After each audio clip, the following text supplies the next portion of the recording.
Hi ho, welcome back to my channel and welcome back to Parenting 101. Apakah kalian pernah berpikir kalau kita marah apa yang dirasakan sama anak? Kalau hanya kesalahan sedikit aja dari anak, kalian udah marah kayak anak ini gulingin bumi gitu. Nggak, nggak pernah? Atau oh iya ya, aku pernah kok kayak gini gitu. Atau bahkan lebih parahnya lagi, kalian sampai mengacungkan kepala tangan atau mengacungkan alat pukul atau sabuk atau everything. Pernah nggak? Yuk kita bahas. Jadi galak ini sebenarnya request video dari sepupu aku yang laki-laki. Dia bilang bahwa aku pengen bahwa orang tua aku jangan kayak gini sama aku, cara mengajarnya tuh jangan galak-galak deh. Aku juga ngerti kok kalau diomongin secara pelan-pelan, nggak harus marah kok gitu. Aku tuh malah takut kalau marah. Kalau orang tuaku marah, aku tuh makan nggak mau denger sama sekali. Aku pengennya tutup kuping begini gitu. Dan aku pikir, iya juga sih, ada juga yang aku baca di beberapa bacaan gitu ya, termasuk artikel jurnal yang mengatakan bahwa anak itu nggak bisa diberikan kekerasan, entah itu kekerasan verbal atau kekerasan secara fisikal. Nah, bentar dulu. Ini kalau misalkan kalian mengajarkan dengan cara yang galak tuh dengan cara yang kamu salah, wah kamu ini, wah kamu ini, kamu ya udah diomongin bapak. Lebih banyak negatifnya daripada positifnya.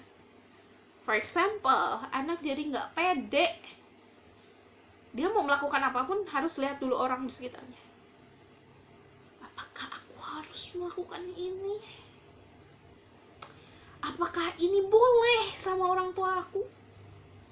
Atau saat dia menjawab pertanyaan, 2 kali 2, 4, nah, itu termasuk ketidakpedean. Plus atau minus? Minus, plus dikali plus jadi plus, pernah nggak? Apakah anak kalian juga merasakan seperti itu? Ataukah anak kalian juga melakukan hal yang sama? Ada setelah jawaban? Hati-hati, itu hampir red flag. Kenapa? Karena saat itu anak sudah mulai memunculkan rasa ketidakpedean mereka.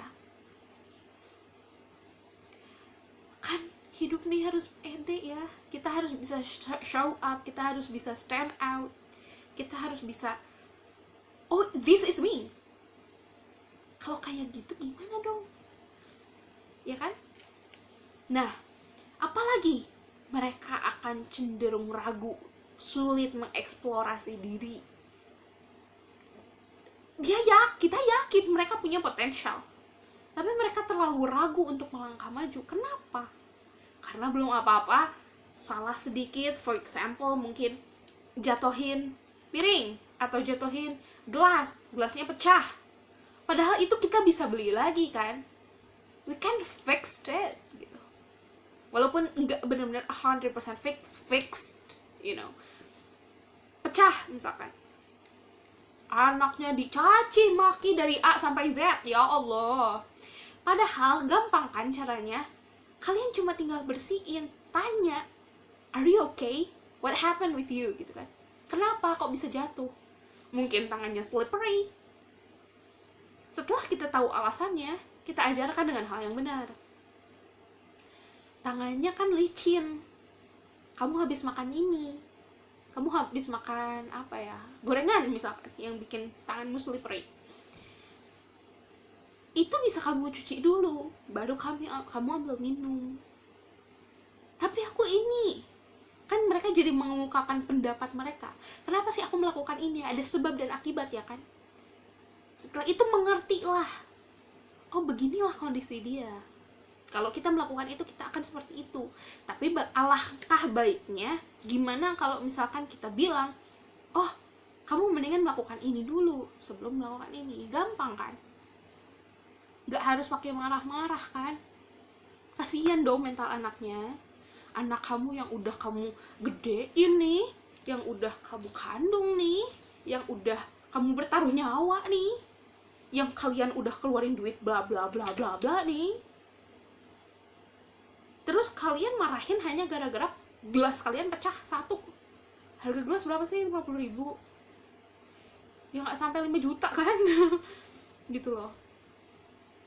Maksudnya ya ayolah membuat suasana rumah itu yang nyaman buat si kecil gitu. Yang nyaman buat mereka mengeksplorasi diri. Mereka nggak harus takut dimarahin. Cause honestly, it makes them trauma. So jadi inner child. Oke. Yang selanjutnya, setelah itu mereka nggak bisa decide everything they wanted. Mereka akan selalu merasa, oh, aku kayaknya salah deh gitu. Padahal mereka nggak ngelakuin apa-apa. Oh, aku nggak mau ngelakuin ini, nanti takut dimarahin sama ibuku atau sama ayahku gitu. Nggak bisa. Terus hal yang paling banter nih, yang paling ujung saat kalian selalu marahin anak kalian, mereka akan harus tergantung ke semua orang. Contohnya gimana? Karena dia nggak dilatih untuk pede, karena mereka nggak dilatih untuk decided their own decision, jadi mereka akan bertanya ini itu, mereka akan tidak pede, mereka akan tergantung sama orang. Aku nggak mau ngelakuin itu, karena kalau aku ngelakuin itu nanti aku dimarahin. Oh, aku nggak mau deh cuci piring, nanti kalau piringnya pecah aku yang dimarahin. Padahal kan belum terjadi. Aku nggak mau masak, nanti dapurnya kotor, terus aku dimarahin. Bahkan basic thing gitu, kayak masak, mereka nggak mau ngelakuin itu. Atau cuci piring, mereka nggak mau ngelakuin itu. Karena apa? Karena awalnya selalu dimarahin gitu.